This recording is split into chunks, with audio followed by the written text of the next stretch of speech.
अस्सलामुअलैकुम प्यारे बच्चों, होम्योस्टेसिस का लेक्चर नंबर 2 रिकॉर्ड कर रही हूँ। तो एक्सक्रीशन हमने सबसे पहले पढ़ना है। सबसे पहले हमने क्या पढ़ना है, आज के दिन हमने पढ़ना है एक्सक्रीशन। तो एक्सक्रीशन क्या होता है, एक ऐसा प्रोसेस होता है, एक ऐसा बायोलॉजिकल प्रोसेस है। बायोलॉजिकल प्रोसेस हर वो प्रोसेस जो कि लिविंग सिस्टम के अंदर होता है उसका हम बोलते हैं बायोलॉजिकल प्रोसेस। सो ऐसा बायोलॉजिकल प्रोसेस जिसमें लिविंग ऑर्गेनिज्म अपनी बॉडी से क्या करते हैं, वेस्ट को रिमूव करते हैं। कौन सा waste? Nitrogenous waste. Nitrogenous waste कौन सा वेस्ट होता है, जिसके अंदर नाइट्रोजन मेन कॉम्पोनेंट होता है। ठीक है, तो यार ऐसा प्रोसेस जिसके जरिए क्या नाम है, लिविंग ऑर्गेनिज्म अपनी बॉडी से सॉलिड वेस्ट निकालेंगे या लिक्विड वेस्ट निकालेंगे। ठीक है, नाइट्रोजनस वेस्ट रिमूव करते हैं, ऐसे प्रोसेस को हम बोलते हैं एक्सक्रीशन। ठीक है ना, the removal of nitrogenous waste from the body is known as excretion. ठीक है ना, अब क्या नाम है, सोर्स ऑफ नाइट्रोजन वेस्ट क्या है, नाइट्रोजनस वेस्ट की सोर्स क्या है भाई, तो catabolism of protein and nucleic acid. बेटा आपकी बॉडी में जब प्रोटीन और न्यूक्लिक एसिड टूटते हैं, आपकी बॉडी में प्रोटीन और न्यूक्लिक एसिड टूटते हैं तो नाइट्रोजनस वेस्ट बन जाता है। क्या बन जाता है? नाइट्रोजनस वेस्ट बन जाता है। यानी कि जब मेटाबॉलिज्म होता है किसका, प्रोटीन का और न्यूक्लिक एसिड का। और बेटा आपको पता है मेटाबॉलिज्म के दो टाइप्स होते हैं, होता है कैटाबॉलिज्म, दूसरा होता है एनाबॉलिज्म। सही है भाई, सोर्सेज ऑफ नाइट्रोजनस वेस्ट क्या बताया हमें, जब बॉडी में प्रोटीन और क्या टूटेगा, प्रोटीन और जब न्यूक्लिक एसिड टूटता है ना तो उसके रिजल्ट में नाइट्रोजनस वेस्ट बनता है। ठीक है, कैटाबॉलिज्म मैंने आपको बताई थी, मेटाबॉलिज्म के दो टाइप्स होते हैं, एक होता है एनाबॉलिज्म और दूसरा होता है कैटाबॉलिज्म। कैटाबॉलिज्म क्या होता है, जब लार्ज मॉलिक्यूल टूटते हैं ना तो उसको हम क्या बोलते हैं, कैटाबॉलिज्म। सो बेसिकली जब कैटाबॉलिज्म होता है यानी प्रोटीन और न्यूक्लिक एसिड लार्ज मैक्रोमोलिक्यूल्स यानी कि लार्ज मॉलिक्यूल्स है। ठीक है, पॉलीमर्स का भी मतलब होता है लार्ज मॉलिक्यूल। पॉलीमर का मतलब होता है मैक्रोमोलिक्यूल, और मैक्रोमोलिक्यूल और पॉलीमर दोनों का मतलब होता है लार्ज मॉलिक्यूल्स।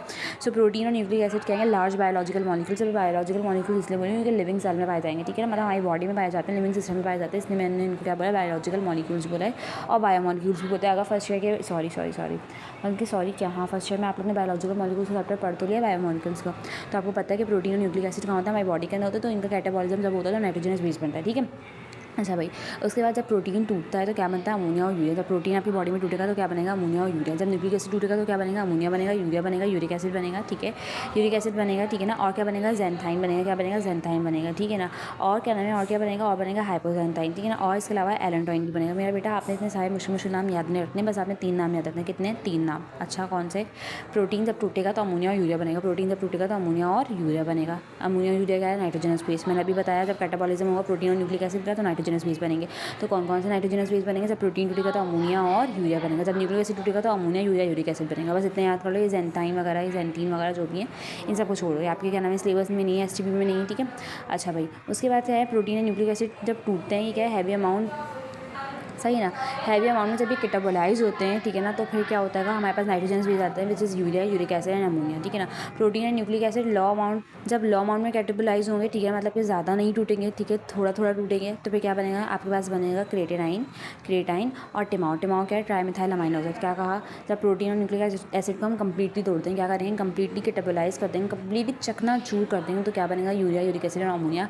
जब थोड़ा सा क्या नाम है, थोड़ा कम कैटाबोलाइज करेंगे तो क्या बनेगा, क्रिएटाइन एंड टिमाओ यानी ट्राईमिथाइल अमाइनो ऑक्साइड। जब प्रोटीन और nucleic acid very small amount में कैटाबोलाइज करेंगे यानी बिल्कुल हल्का सा ही तोड़ेंगे, तो फिर क्या बनेगा, अमीनो एसिड। क्या बनेगा, अमीनो एसिड, प्योरीन्स एंड क्या बनेगा, पैरामिडाइंस बनेंगे। राइट, प्योरीन्स और पैरामिडाइंस बनेंगे। ठीक है ना, उसके बाद क्या हुआ, proteins made up of amino acid. हम सबको ही पता है, बच्चों वाली बात है, प्रोटीन किससे मिलकर बनते हैं, अमीनो एसिड। तो अमीनो एसिड के हम स्ट्रक्चर को देख लेते हैं। भाई क्या होता है, कार्बन का ग्रुप होता है, उसकी एक तरफ क्या होता है, कार्बोक्सिलिक एसिड होता है, सामने क्या होता है, आर का मतलब है चेन ऑफ कार्बन। ठीक है ना, आर का मतलब होता है रेडिकल। तो बेसिकली कार्बन की चेन को हम आर से रिप्रेजेंट कर रहे हैं। ठीक है ना, एक तरफ लगा होता है हाइड्रोजन, दूसरी तरफ लगा होता है अमाइनो ग्रुप। क्या लगा होता है, अमाइनो ग्रुप, जो कि बेसिक इन नेचर है।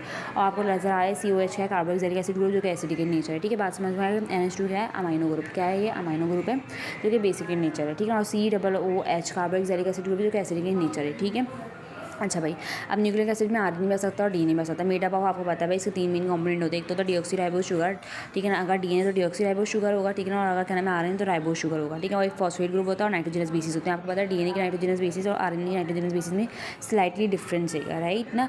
RNA में यूरेसिल होता है और वहाँ पे क्या होता है, थायामीन होता है। ठीक है, अच्छा भाई, फिर क्या हुआ, फिर हमने नाइट्रोजन बेसिस की टाइप करी। क्या पढ़ी, नाइट्रोजनस बेसिस की टाइप्स पढ़ी, प्योरीन्स एंड पैरामिडाइंस। ठीक है ना, प्योरीन्स एंड पैरामिडाइंस नाइट्रोजनस बेसिस की टाइप्स हैं। ठीक है ना, प्योरीन्स में क्या होता है, प्योरीन्स का कॉम्प्लेक्स स्ट्रक्चर होता है और पैरामिडाइंस का होता है सिंपल स्ट्रक्चर। ठीक है ना, प्योरीन्स में 2 रिंग स्ट्रक्चर है, ये 2 रिंग स्ट्रक्चर है, डबल रिंग स्ट्रक्चर है, और ये सिंगल रिंग स्ट्रक्चर है। राइट, अच्छा भाई, ये 2 रिंग स्ट्रक्चर, तो इसमें 2 रिंग पाई जाती हैं। कैसी रिंग, कितनी रिंग्स पाई जाती हैं, 2 रिंग्स। ठीक है ना, एक होती है पैरामिडाइन और दूसरी होती है इमिडाजोल। ठीक है ना, एक होती है पैरामिडाइन, दूसरी होती है इमिडाजोल। ठीक है ना, अच्छा भाई, जो पैरामिडाइन होती है ये 6 मेंबर वाली रिंग, और जो इमिडाजोल है वो क्या नाम है, 5 मेंबर वाली रिंग है। और ये जो पैरामिडाइन है इसमें सिर्फ एक ही रिंग पाई जाती है, एक ही रिंग का स्ट्रक्चर, तो एक ही रिंग पाई जाएगी, 6 मेंबर वाली एक ही रिंग पाई जाती है, विच इज़ पैरामिडाइन। ठीक है, तो प्योरीन्स में डबल रिंग वाला स्ट्रक्चर, 2 रिंग्स पाई जाती है, एक होती है पैरामिडाइन, दूसरी होती है इमिडाजोल। ठीक है ना, सही है, आपको यहाँ पे नजर आ रही है प्योरीन्स और पैरामीडाइन्स, एडेनिन और गुआनिन। एजी क्या है प्योरीन्स, एजी क्या है प्योरीन्स, यानी कि एडेनिन और गुआनिन क्या है प्योरीन्स है। और पैरामीडीन्स में कौन कौन से आ जाएंगे, पैरामीडीन्स में आ जाएंगे साइटोसिन, यूरेसिल एंड थायामीन, ठीक है ना। यानी कि एजी प्योरीन्स है और बाकी जो 3 बचेंगे वो पैरामीडीन्स के ग्रुप में चल जाएंगे। प्योरीन्स है डबल रिंग स्ट्रक्चर, यानी कि 2 रिंग्स होती है, एक होती है इसमें पैरामीडिन वाली रिंग प्योरीन्स में, और दूसरी होती है, दूसरी कौन सी होती है, दूसरी होती है हमारे पास इमिडाजोल की रिंग। इमिडाजोल क्या है 5 मेंबर वाली रिंग है, और जो पैरामीडिन है वो 6 मेंबर वाली रिंग है, ठीक है। अच्छा, पैरामीडिन्स में कौन कौन से आ जाएंगे, साइटोसिन, यूरेसिल और थायामीन आ जाएंगे। तो ये बेसिस के नाम आपने याद रखना है कि प्योरीन्स में बस याद रख लो एजी, ठीक है ना। प्योरीन्स में क्या चल जाएगा, एजी चल जाएगा, बाकी जो 3 बच जाएंगे वो पैरामीडिन्स में चले जाएंगे। अच्छा भाई, अब हमने एक्सक्रीटरी प्रोडक्ट्स पढ़ने, क्या पढ़ने भाई, एक्सक्रीटरी प्रोडक्ट्स। एक्सक्रीटरी प्रोडक्ट्स वो प्रोडक्ट्स हैं जो कि ड्यूरिंग एक्सक्रीशन क्या नाम है आपकी बॉडी से रिलीज होंगे, आपकी बॉडी से रिमूव होंगे।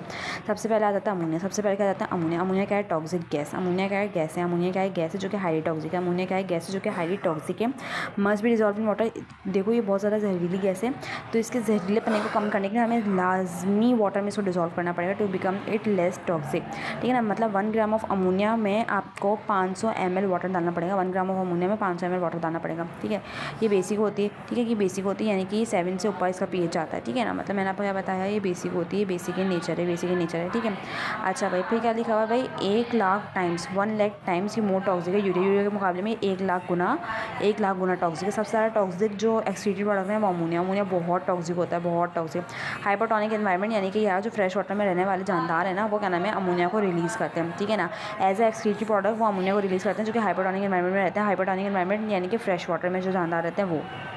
सही है भाई। उसके बाद क्या आ गया, मोस्ट फिशेज़ हो गए, प्रोटोजोन्स हो गए, स्पंजेस हो गए, नाइडीरिया हुआ। नाइडीरिया को हम क्या नाम है सिलेंटरेट्स भी बोलते हैं। और क्या नाम है काइनोडर्मेटा आ गए, क्रस्टेशियंस आ गए। एनिमल्स एक्सक्रीट करते हैं अमोनिया। वो एनिमल जो कि एक्सक्रीट करते हैं अमोनिया को हम क्या बोलते हैं अमोनोटैलिक। उनको हम क्या बोलते हैं अमोनोटैलिक। क्या बोलते हैं अमोनोटैलिक। बात समझ में आ गई। क्या बताया अमोनिया क्या है, अमोनिया एक एक्सक्रीटरी प्रोडक्ट है जो कि गैस है, ठीक है, हाईली टॉक्सिक है। इसी टॉक्सिसिटी को कम करने के लिए वाटर में डिजॉल्व करना लाजमी है। 1 ग्राम ऑफ अमोनिया के लिए हमें 500 ml वाटर चाहिए होगा। ये बेसिक इन नेचर है, ठीक है ना। और 1 लाख गुना यूरिया से ज़्यादा टॉक्सिक है। हाइपरटोनिक एनवायरनमेंट में जो जानदार रहते हैं फ्रेश वाटर में, यानी जो जानदार रहते हैं वो अमोनिया को रिलीज़ करते हैं एज एक्सक्रीटरी प्रोडक्ट, राइट। जैसे कि फिशेज़ हो गए, प्रोटोजोन्स हो गए, स्पंजेस हो गए, नाइडीरिया हो गए वगैरह वगैरह, क्रस्टेशियंस हो गए। वो एनिमल्स जो कि एक्सक्रीट करते हैं अमोनिया उनको बोलते हैं अमोनोटैलिक। क्या बोलते हैं अमोनोटैलिक बोलते हैं। अच्छा भाई, अमोनिया बहुत सारा टॉक्सिक होता है। अमोनिया बहुत ज़्यादा टॉक्सिक होता है, इसलिए सिर्फ सिर्फ एक्वेटिक ऑर्गेनिजम्स ही इसको क्या नाम है अपनी बॉडी से एज एक्सक्रीटरी प्रोडक्ट रिलीज़ करते हैं। बिकॉज यार इसको क्या नाम है इससे जहरीलापना कम करने के लिए बहुत सारा पानी चाहिए। तो जो ज़मीन पर रहता है उनके पास इतना पानी कहाँ से आएगा यार, कहाँ से आएगा, ठीक है। अच्छा भाई, फिर क्या हो गया। अच्छा भाई, लेस टॉक्सिक है, ठीक है ना, लेस टॉक्सिक है, 1 lakh less toxic than ammonia. नहीं सॉरी, अमोनिया वाली कहानी पूरी ख़त्म हो गई। अमोनिया वाली कहानी पूरी यहाँ पर ख़त्म हो गई, राइट। अब हमें यूरिया पर, हमें कहाँ है सही। अब हम आएंगे यूरिया के ऊपर। तो यूरिया का फॉर्मूला है, ठीक है ना, NH2। फिर क्या नाम है आपके पास आ जाएगा CO और NH2, यानी कि 2 इसके पास क्या नाम है 2 अमीनो ग्रुप है, ठीक है ना, 2 अमीनो ग्रुप है इसके पास, ठीक है। अब ना एनिमल जो कि एक्सक्रीट करते हैं यूरिया उनको हम बोलते हैं यूरियोटैलिक। क्या बोलते हैं यूरियोटैलिक। ये लेस टॉक्सिक है, आपको बताया अमोनिया वाली वीडियो में कि ये 1 लाख गुना लेस टॉक्सिक है अमोनिया के मुकाबले में, ठीक है। 1 ग्राम ऑफ यूरिया कितना रिक्वायर करता है वाटर 50 ml। वो 500 ml रिक्वायर करता है 50 ml, यानी कि 1/10 टाइम्स क्या नाम है H2O का हिस्सा लेता है, यानी कि 1/10। बस आपने फिगर याद रखनी 1/10, ठीक है ना। सम मरीन एनिमल जैसे क्या नाम है शार्क हो गया, मैमल्स हो गए, एम्फीबियन, ये एक्सक्रीट करते हैं यूरिया को, ठीक है ना। और ये न्यूट्रल है, ना ही तो एसिडिक है और ना ही तो बेसिक, जैसे क्या नाम है अमोनिया बेसिक इन नेचर का, ठीक है ना। अच्छा भाई, उसके बाद भाई क्या आएगा।